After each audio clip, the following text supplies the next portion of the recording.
to say was not being able to swim. My next one.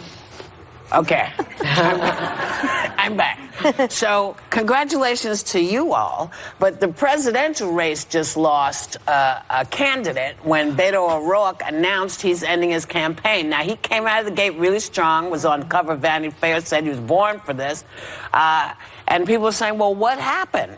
You know, what can other candidates learn from this? Anyone? Well, not everyone's born to be president, I guess. That was maybe one of his first mistakes. I think the Democrats originally have gotten saw. He was like the rock star. We had him on the show. If you remember, Oprah encouraged him to run, and you had a lot of Obama aides that told campaign workers to go work for his campaign. He was sort of the one to watch. Yeah. He got a lot of money right out of the gate. But clearly that's not what people are feeling on the ground. I think he suffered from premature evaluation.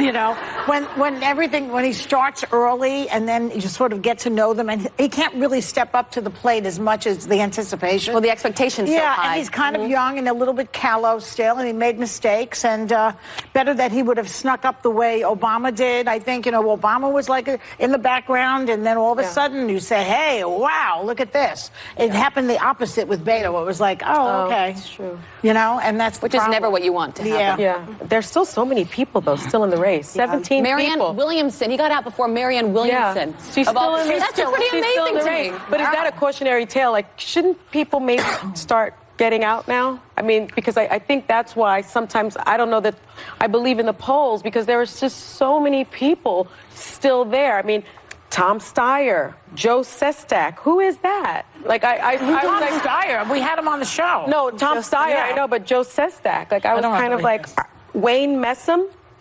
John Delaney. You know, I just there's still so many people still there. Is it too late for a new moderate to emerge? I mean, is it possible that some new person is going to just come out? I think everybody ought to. It is, I think everybody ought to just calm down. Because, you know, people keep waiting for something. Here's what I think is happening. People are waiting for someone to be the one so we know what direction to go into. It doesn't happen that way. You have to pay attention to everybody so you know what's happening. You can't slip this one in. You have to pay attention to it, and you got to listen and hear what you're looking for. Well, I was reading that. Go ahead. No, I mean, and I'm sick, so just like, but I'm not contagious, so just give me a second. I will say that that's why I wasn't here on Friday. Beto, when my husband told me that he got out of the race, I think he's actually like a beta test for why going national so quickly and being beloved by the media is always dangerous. I said that when he came on here with the Vanity Fair cover. He raised $80 million. Obama was publicly drawing comparisons to him, like saying like he's like me, and he got a ton of Obama staff. I will also say that his stance on gun buybacks, Mayor Pete said it was a shiny object that distracts from achievable gun reform. Chris Coons said it wasn't a wise policy or move, and that clip will be played for years at Second Amendment with rallies with organizations that try and scare people by saying that Democrats are coming for your guns. He also made some statements about religious institutions being getting their tax-exempt status, removed from them because if they didn't support same-sex marriage. So he did a lot of like battleground culture war, and he ran as the most left, most woke candidate, and look where he ended, one of the first out of the race. They should not tell everything they're going to do. Like, if you're going to take people's guns away, wait till you get elected, then take the guns away. Don't tell them ahead of time. Which, by the way, that's what people like me think you're going to do. That's what people like me think's going to happen. So I appreciate his honesty. That's exactly, because you're saying don't be concerned, but it sounds... No, I didn't say don't be concerned. I said calm down, because everybody wants the answer now, and it's just not going to come overnight. I think you have to do someone that does do the seem work. a little bit, and I'll use the word concerned, is Nancy Pelosi. And I got an alert on my phone over the weekend, as I'm sure you did, and she's speaking out to the Democratic Party saying, if you want to win this election, you got to speak to the middle of this country. You can't be someone that just represents San Francisco and California. Well, I don't think we got to Beto reel it back in. Represented that. I think Beto was speaking to the middle of the country. I do think that this is what we do. People sound good, and you throw them up against the wall, and it's like, hey. Yeah. You know, and That's then right. you have to wait and see who has to stick to it. I mean, we did the same thing with Kamala. That's why I like Mayor Pete, 'cause you it's the know, there opposite. wasn't, and so we'll see. You can't speed it Well, up.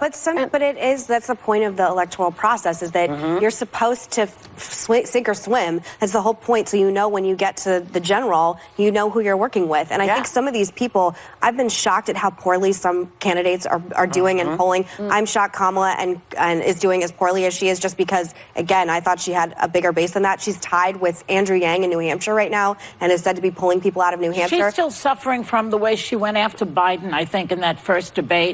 People turned on her for that. Although I think it's still too early. I really do think it's very, very early to say that Kamala is out of it. Today. It's a year to the general. It's less than 3 months to Iowa. And the problem with Iowa is you start getting momentum. Whomever's going to win Iowa and New Hampshire, you get so much momentum. And you talk about people wanting to get excited. People are going to see a winner in both of those races, and it will create momentum that downturns into Super Tuesday. I'm telling you, primary politics is the only thing I really know 100% well. I grew up in this. Gotcha. It's actually not that much time. Yeah, and I think but I think people are not people are trying to rush something that you can't rush when you have 900,000 candidates. Yeah, there are more candidates. Right, and that's why I think the polling is off. But to your point, Joy, when you said, is it too late for somebody to get in?